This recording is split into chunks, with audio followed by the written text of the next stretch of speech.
Joining. For those I haven't met, I'm Kenton Danis. I lead the DevRel team at Astronomer. Brianna, who usually runs these monthly town halls, is on vacation, taking a much-deserved break. So you're all stuck with me for the next hour. We're going to get started here in just a minute, but the chat should be turned on, so feel free to say hi. It's great to see everybody. We've got a great agenda today.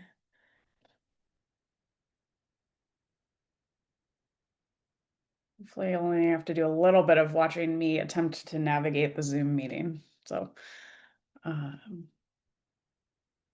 okay, and we're at like 2 after. So I will go ahead and kick us off. I think we've still got a few folks filtering in, but that is okay. So for today's monthly town hall, again, for those of you who I haven't met, I'm Kenton Danis. I lead the DevRel team at Astronomer. I'm standing in for Brianna today while she's on vacation. So we're going to go through my agenda here, and then I have a couple of notes of intro before we get started. Lots of great stuff going on in the community that we're going to touch on today. We're going to go through a Cosmos update with Tati and Pankaj. I was just at Snowflake Summit, and there was lots and lots of interest around new things happening with DBT and how that impacts Cosmos and Airflow. So I'm excited to touch on some of that. We're then going to do an interview with Mihir Samant about how Airflow is used in finance transformation, which is very exciting. So, and then Brent is going to do a demo of some of the new UI language support. Lots and lots of discussion about this at Astronomer this week, so we are all very excited about that. And then Mara is going to talk to us a little bit about Airflow Summit. So that should take us through the hour. A couple of notes, if this is your first town hall or just in general about how these events work. There is no decision making on these calls. So I know we have lots of folks here who are part of the Airflow project and are working on developing Airflow and things like that. We, again, are not here to make any decisions. Any topics that are discussed regarding new Airflow features or AIPs or anything like that need to be brought to the dev list afterwards. This is not the forum for, again, making any decisions, although it's great to discuss these things in more depth. They are open to everyone to attend. So we've got folks from the community here, folks from the Airflow PMC here, folks from Astronomer, folks from the event space. So again, they are open to everybody. And we are recording, I think. Yes. And we will share this to the dev list and the Airflow Slack afterwards. So again, these will be available to everybody. So use the chat throughout. For all of our sessions today, we should have some time for Q&A, or I'll direct you to the chat if we need to keep moving forward. But definitely want there to be plenty of time for engagement here. Okay. Great. Well, let's go ahead and dive into it. So for our first topic, I'm going to hand it over to Tati and Pankaj, who are going to talk about Cosmos. And let me go ahead and stop sharing, Tati, and I will let you pull that up. Thank you very much, Kenton, for the introduction. Hi, everyone. So let's crack on. I was wondering, how many people in this call never heard about Cosmos? Could you raise your hand, please? Or do something. Okay, so a very brief introduction. There are many ways of running DBT in Airflow. Some people use the batch operator to just run DBT commands. Others who use DBT Cloud can use the Airflow DBT Cloud provider. And then many people would actually see the DBT pipeline as a native workflow in Airflow by seeing the individual DBT models as individual tasks. That's why Cosmos exists, to allow people to have that granularity within Airflow. So people with Cosmos can see the DBT project having the same granularity. It's an Apache 2 library. Anyone can install it. It's open source. This is how the DAG looks like. It's quite simple. You can just, if you want, you can convert your Airflow connections into DBT profiles automatically with Cosmos. And then you can point to your DBT project, and Cosmos will do all the magic, converting those into tasks. We've been seeing a significant increase in the adoption of Cosmos. In the last month, we had 18 million downloads, which can be checked in PyP. This has only been possible thanks to the community. So far, we had 135 contributors, and this is growing. And since the last presentation we gave in the town hall on Cosmos 1.4, lots of things happened. So we have added Airflow 3 support, performance improvements, new execution modes, profile mapping, per node configuration, source nodes, and many, many more things. So one of the most exciting things is Airflow 3 support. For those who would like to check more information about this, there is a link here where you can see some limitations that we are currently working with the core Airflow team, so we can leverage the new plugin implementation that Brent has been working on with Pierre and others. But you can see Cosmos DAG running with Airflow 3, which is super exciting. We had over 40% of performance improvements on running DBT DAGs, on running Airflow DAGs. Well, DBT Airflow DAGs with Cosmos. Some of the main performance improvements were discussed in Airflow Summit. They involve caching DBTLS and also caching profiles. However, there is something new that we will be discussing, Pankaj Singh will be presenting, which is the ability to run the DBT tasks without actually having to run the DBT core command and leveraging Airflow deferrable operators. So we will soon share more about this. We also had the community contributing new execution modes in Cosmos, AWS EKS, GCP Cloud, run jobs, AWS EC2S, EKS, and ECS. So you can see the versions where we added each of those features. Now I will hand over to Pankaj Singh, so he can speak a bit about the deferrable operator support. Let's see. Thank you, Tatiana. Shall I share my screen? Yes, go ahead. Yes. Yes, guys, please let me know if you can see my screen. We can, Pankaj. Oh, good. Yes. So there was like main two objective when we were thinking about the Defable operator support in the Cosmos. One was the increase the task throughput by free the worker slot, and the other was like, of course, the side effect of that to like cost optimization. So like we had like couple of iteration to making it like production ready. So we started with our first PR, this one, where we introduce a new execution mode in Cosmos. If you are like user of Cosmos, you might be aware like how Cosmos work. It has many execution mode, like where you want to execute your operator.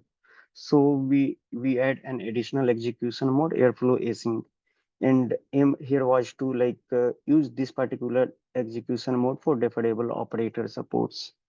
In this PR, we did at like one more task, compile task. So if you are DBT user, you might be aware of the like DBT compile commands. So here we were using DBT compile commands under the hood of this task, which were generating this compiled SQL for a DBT project.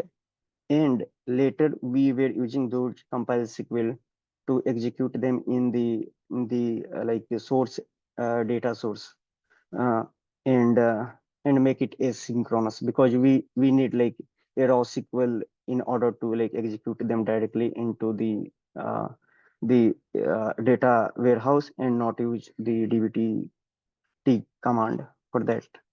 Uh, so the first one was like Pierre was to introduce the asynchronous executions mode and adding the compile task.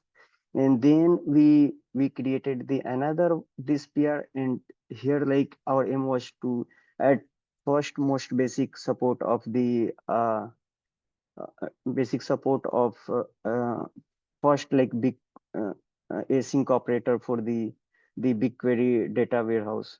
So what this operator does particular, like it is a like very thin layer on the BigQuery insert job operator, and uh, we basically get our compiled SQL file, which was like generated in the compile task, and then we we find the like right SQL file, and we pass those file to the like parents operator, which is like BigQuery insert job operator. And this job has already like support of the deferable operator, so we were taking the like advantage of that. So this was our first experiment release, and we did this release as a part of Cosmos 1.6. And based on some feedback, some bugs, uh, we started like evaluating this approach, and then we thought of like compile command was not good enough for generating the right SQL always for all the cases. So we shift our focus to finding the other solutions so that we can get more accurate the SQL command.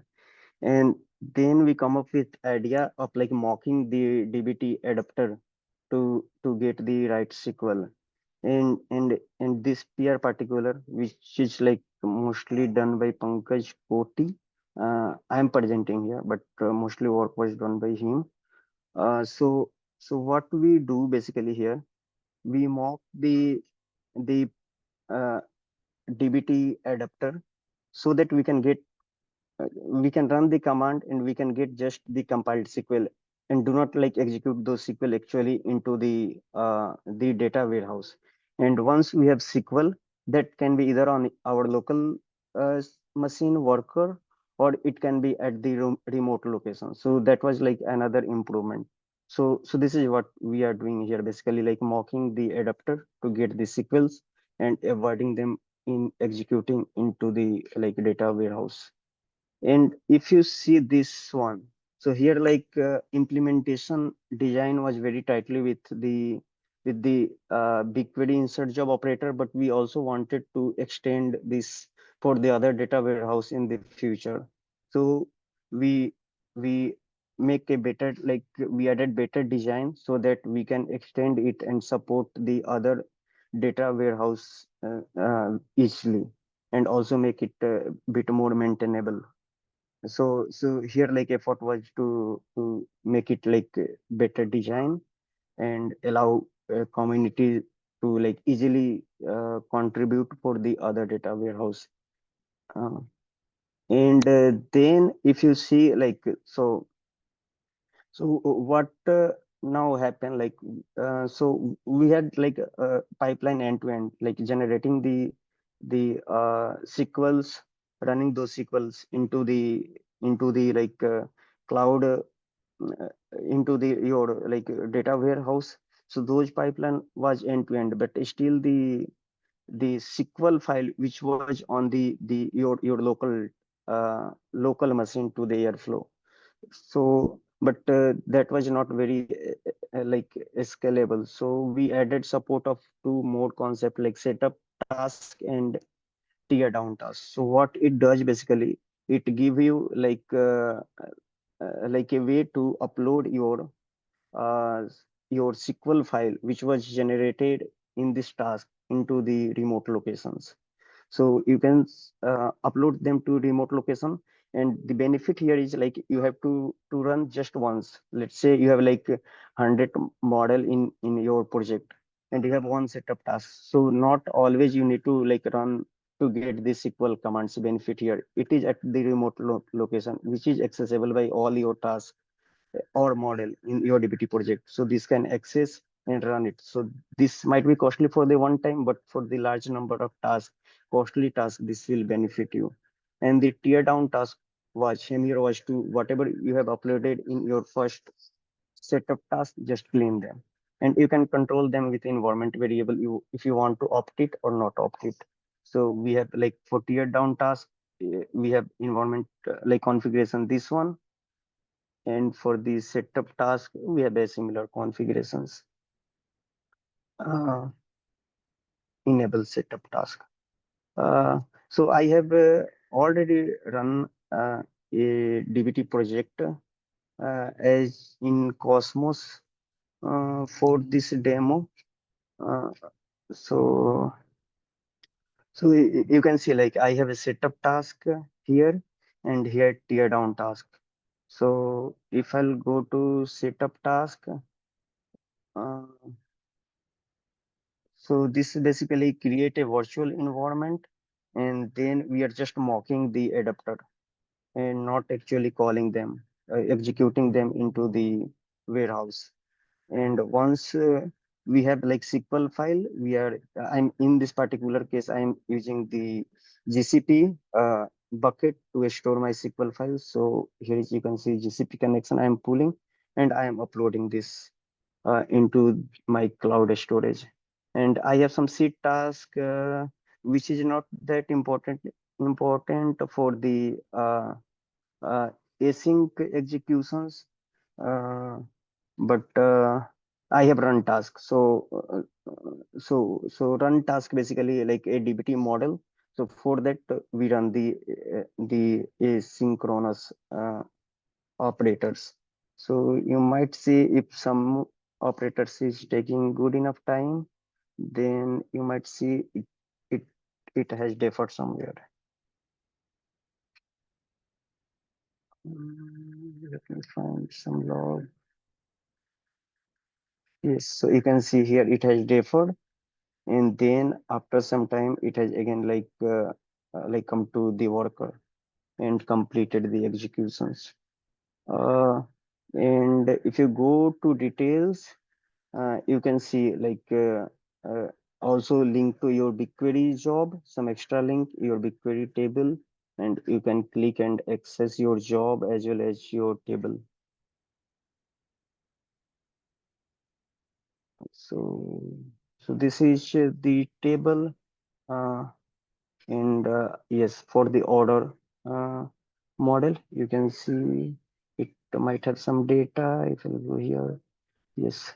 So this is what we wanted to do in async operators.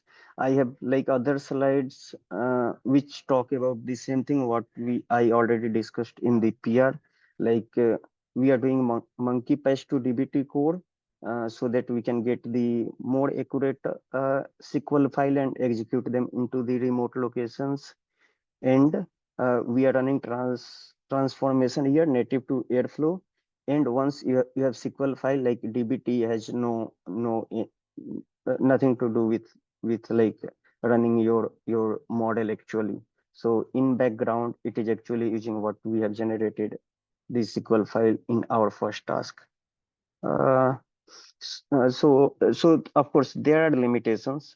So we have framework to support easily like other data warehouse, and we are planning to do it at least for the Snowflake and for the Databricks in coming time. But at the moment, the BigQuery is the only supported data warehouse. This work for DBT run task only. And also this has been tested only for SQL model at the moment. Uh, yes, so that's all I wanted to share with you. Tatiana, over to you. Yes, could I share the screen now, please, to wrap up, Pankaj? Thank you very much. Yes. So it is hard to discuss about the other features given this amazing presentation Pankaj Singh did, but some of the other things we had mostly contributed from the community. We had profile mappings for ClickHouse, Teradata, Databricks using OAuth, Oracle, and DuckDB. We also introduced the ability for people to configure what will happen inside each Airflow task that maps the DBT model per model by native updating the DBT YAML file, adding those properties there. So let's say, for instance, a specific DBT task group. By default, the nodes run within a specific Airflow pool.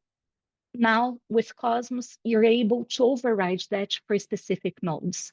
And this applies to any property. The same way we do this for operator arguments, we also support for custom profiles per node.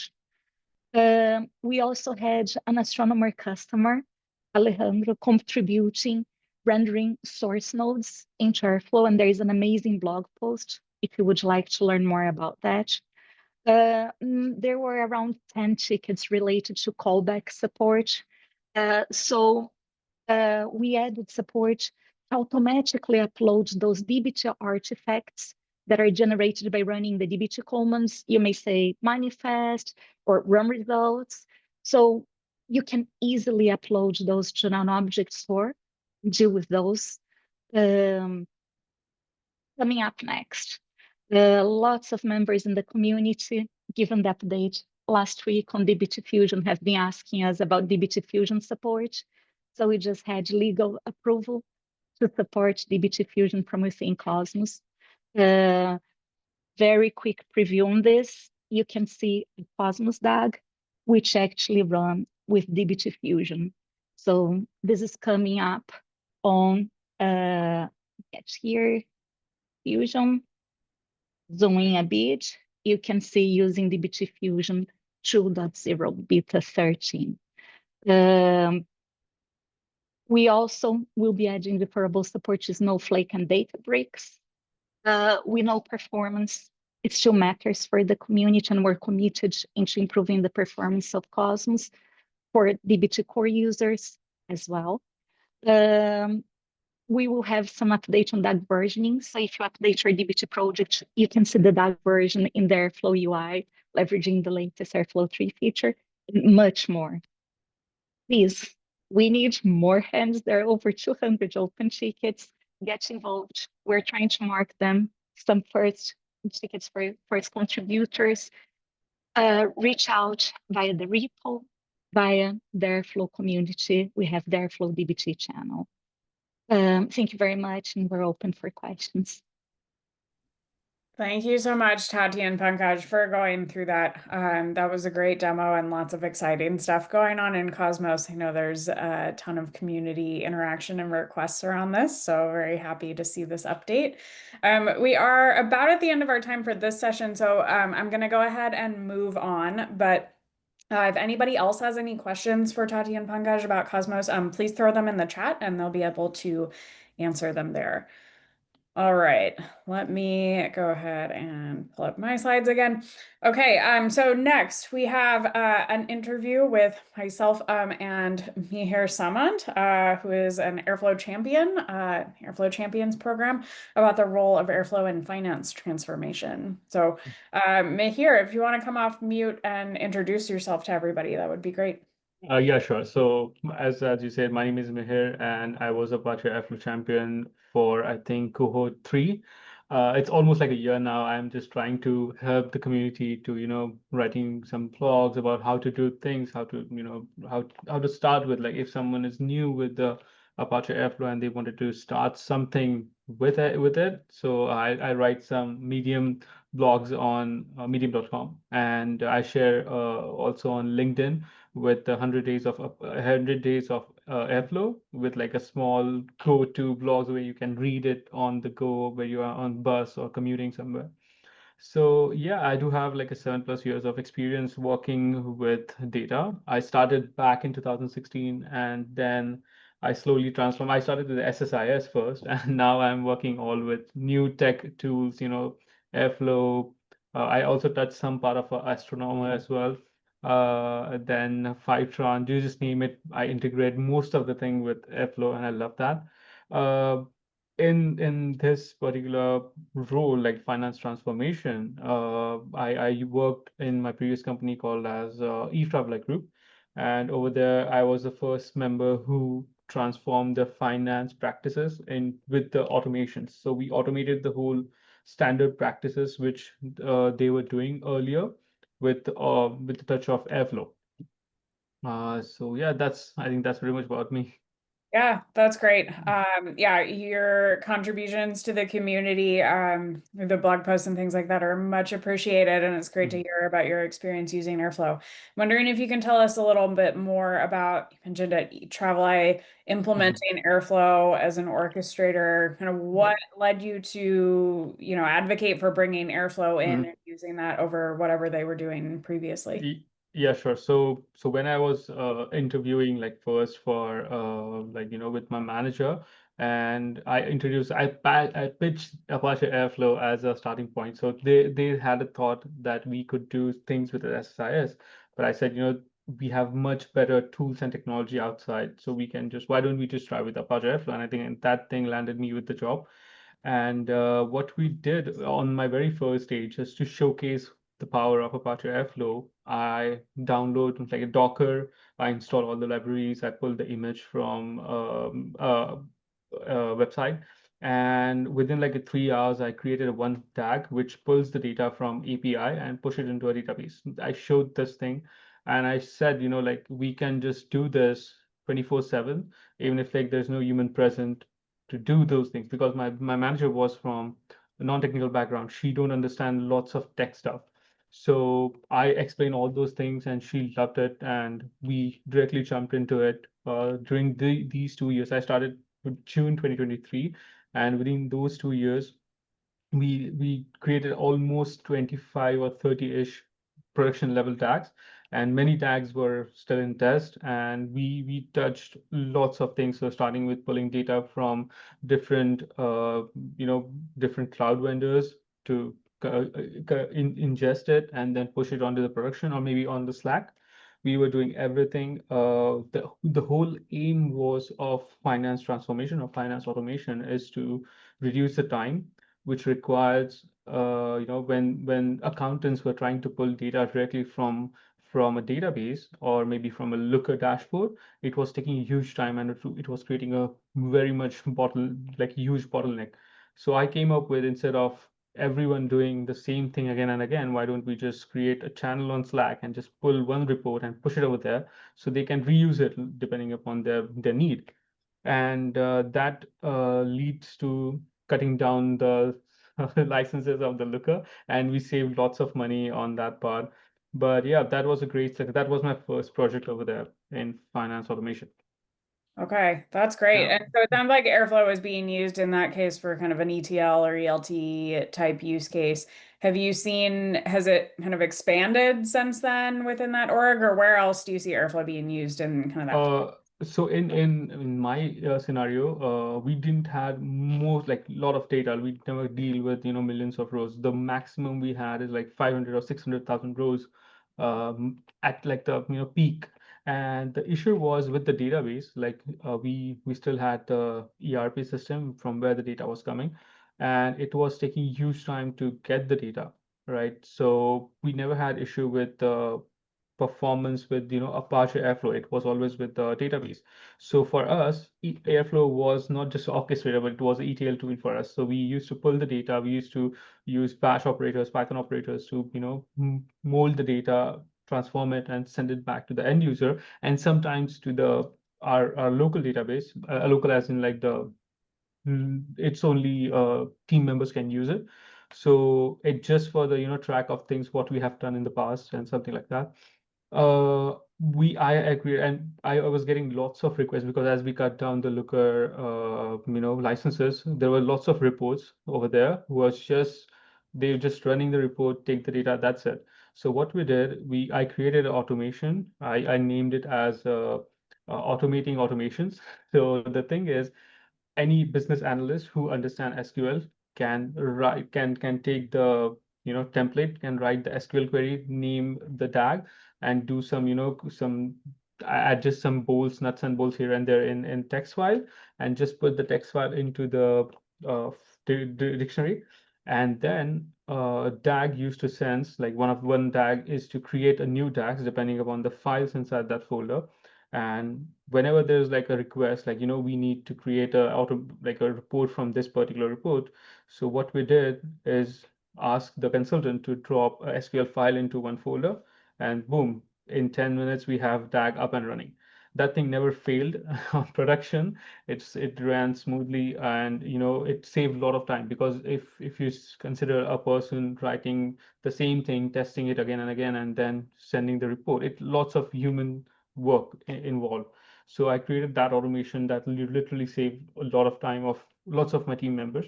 And with Apache, I think we grew from just me working on this application, this particular project, and we expanded, like having 4 new team members, and like there was additions as well. So I think the growth was super good with Apache, and I give all the credits to Apache team. And if Mark is on the call, I want to thank him as well, because his videos and tutorials always, help me to understand what I'm missing with it, right? So yeah, and again, Apache Airflow is super easy to learn if you know basic Python and some configuration stuff with Docker. You can run it on your local environment, and it's easy. And all the documents are available on Apache Airflow website. Yeah, love to hear that. I will certainly pass along the shout out to Mark for his content. No failures in production, I think, is the dream of everybody. So that's great to hear. As you were implementing this use case, are there any particular Airflow features that you found very helpful or that you leveraged within that job? Yep. So when I started in 23, I think we had 2.6 or 2.3 version of it. And that time, I think Airflow was missing with the cluster view of the things which are running inside Airflow. And that time I created the Grafana based dashboard, which was taking all the Grafana, Prometheus, and Airflow pipeline, which was taking things from Airflow, putting into Prometheus, and then passing it on to Grafana dashboard. It was a painful to create all this pipeline, but I think with we moved to 2.10, it was already present over there, so we cut down the extra stuff which was running. And yes, we had the pain point of DAG versioning before, but then we moved to 3.0, so it was like all smooth. We cut down that connections as well. So earlier we used git sync to sync our server DAGs from the Bitbucket repository. And yeah, that was that's what I'm saying. Airflow is, and always I say it, Airflow is like a mold. You just need to put your things you want to shape the way you want, and it's ready. You can use it as the way you want.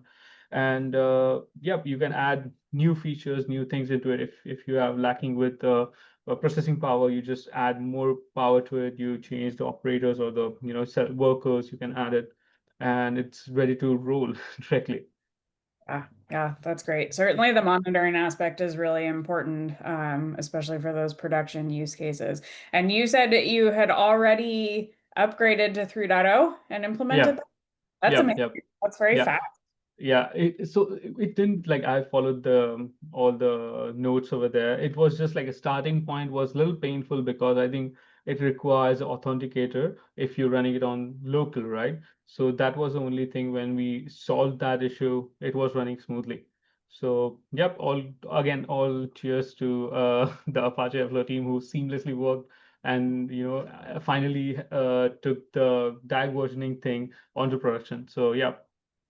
Yeah, that is great to hear. Definitely a feature that I think everybody will be taking advantage of. And I'm so happy to hear a story about a very smooth upgrade. I know a ton of work was put in from the community and the developers to make it so that it wouldn't be as big of a lift, although major version upgrades are always a little bit of a lift, but it's great to hear a success story that has happened so quickly. Yeah. I was just waiting for it, because I wanted to do it as soon as possible. And when the update was up 3.0, I just waited for a week just to make sure that if there's a new patch coming up, if there's some things I'm missing or not. So I waited for it, and then I just started with I followed all the instructions, and it was smooth. No issues. And we were running a Dockerized version of Airflow. So what we have to change is just change a couple of configurations in the Docker file, like Docker Compose file, and that's it. Yeah, that's great. Love that. All right, well, we have just a couple of more minutes, so I want to open it up if anybody else on the call has any questions for me here.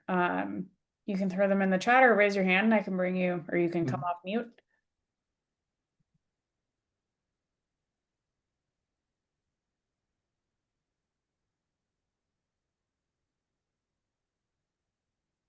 Give that a second. Mhm.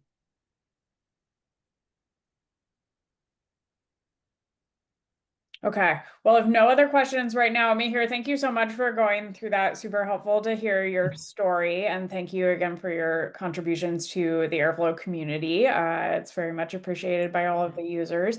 So if anybody does think of any questions for Mihir, throw them in the chat and I'm sure he'll be able to stick around for a few minutes to answer those. Yep. Okay. Thanks. Well, next Cool. Thanks. up, oh, sorry, go ahead, Mihir. No, I'm just saying thanks for the opportunity. That's it. Yeah, it's great to have you on. Okay, next up, Brent, we're going to talk about new UI language support. Cool. Yeah, let me take over. So yeah, coming up in 3.1, it was a long time open issue in Airflow. I mean, from like, let's see, when did this issue come out? Oh no, let me find it. I was like going through everything, trying to find the actual. Yeah, so open since 2020, since July of 2020, is to add localization. And in 3.0, we redid the whole UI, making it 100% React based. And so that's given us a large level of control of like, ability to customize it rather than how we had a lot of templates from Flask app builder baked in, which made it very hard to customize some parts of the UI how we would like it. But now, since we have full control, it ended up being a pretty straightforward community contribution to add in the ability to translate the UI. And so we've been going through that. I can demo it real quick. If we go down to the user, we now have in 3.1, we'll have a new select language modal, and you'll have the ability to switch different languages. So this is all still in development, I will say. This is a few of the example languages we have, and not all of them have full support. We haven't even translated the full, moved everything over from like hard-coded plain text in our React code into translation files. But we are just confirming how we'll go about also the contribution of languages, and we even have a pull request open for right to left support. So for right to left languages too, to try to make it more available to everybody. I mean, Airflow has such an international community, so I think that's the thing that's most exciting. And also, a lot of people have really wanted to add their language to Airflow, which I think is just really fun to engage Airflow users everywhere. And here's a way to make it a little bit better for you. So we do have a number of going back to saying the standards we are putting in, and you can see here in Polish, and see some incomplete parts like DAG import errors. And so what we were talking about in the dev list also was, and we're putting together in a README that's an open pull request right now, is like what's our policy around internationalization. And so this will be things like we do need a code owner to really like who can speak that language to own. We need at least one code owner on each translation to be able to own it. We'll also need, and be someone that can maintain it. If we add a feature, we change something here and there, we need the ability, we need somebody that can come in and add, what are we coming up in 3.1? What's a feature that we're going to be adding? Like, we'll have to add, The deadline alerts. Deadline alerts, yes. And so the translations for like deadline alert itself, like we'll need somebody that we'll need a code owner that knows Korean to add that for the Korean translation, that adds it for the Polish translation I mean, pretty soon, I imagine we'll have so many. And so that's a big core concern is just like, okay, it's easy to get excited and commit and like translate the UI at one go, but much harder to continue to do that. I think this is all, we're formalizing the policy now, but I'm just really excited by how many people have wanted to jump in and add their own language. to it. And so I think that just speaks to how the community is, or like how how active our community is around the world. And overall, I'm just really happy that this was just a community contribution. This wasn't even something that like a PMC member brought up, or created out of any of the companies that explicitly maintain Airflow. But yeah, I mean, I'm just scrolling through the policy of like remembering different things we do. I mean, the cool part is that standard translations, you can add variants, so we can add English UK, and that can just be a subset for when you want to change color to, add a U to the word color. I think we are defaulting to American English. I think that's, and yeah, I'm trying to think if there's any other questions. I can check the chat. Yeah, this is great. Maybe I don't see anything in the chat yet, but folks, if you do have questions, throw them in there. Maybe a question for me. First of all, this is amazing, and I love seeing this extra accessibility being added to Airflow.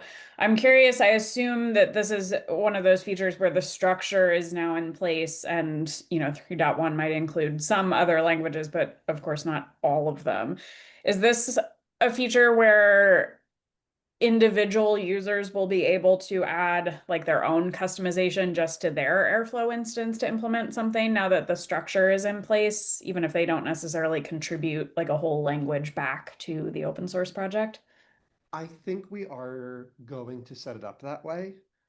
This is all still in development, so right now it's just like JSON files like that are baked into the like UI project itself, but we are going to move that over into a backend, and I think once it's in a backend, that will allow that'll make it a lot easier for people to customize it for their individual Airflow instances. Okay. But yeah, and I think it's like still would like to have plenty of those be in, people to contribute those back more so. And yeah, we'll have to make calls at different times, like when we're getting closer to 3.1. Since we're still in the development, we're not at the formal process where everything's been translated yet. We'll have to make a call of like, okay, which languages have sufficient support to have like be the Airflow official translations. And yeah, we will go from there. But if anyone's interested, right now, I think we need the most help just moving things over from hard-coded English into the translation files. And then I think we'll be a lot more, we can accept finish off a lot of these translations that might be incomplete.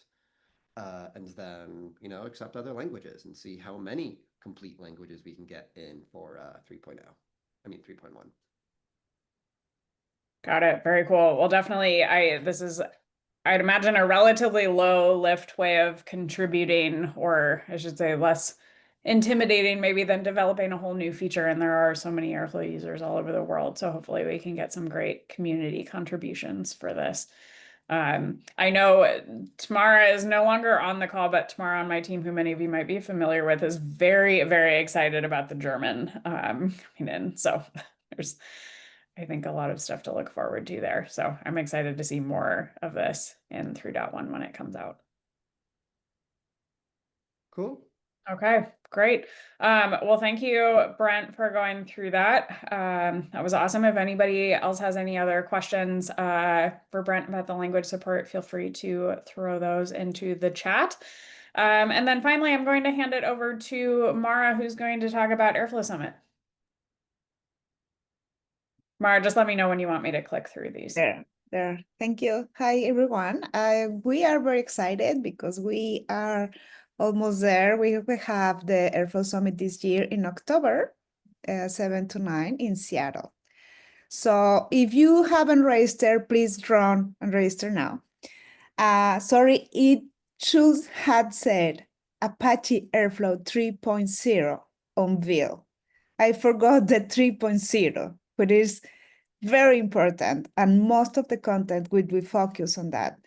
So for give you an idea what is happening, an update is that we received 235 proposals through the CFP call, and most of them and use cases and how Airflow works with something else. 60 proposals were accepted and are already on the website, and the others are in evaluation. And we hope to have them ready and the program ready by the end of June.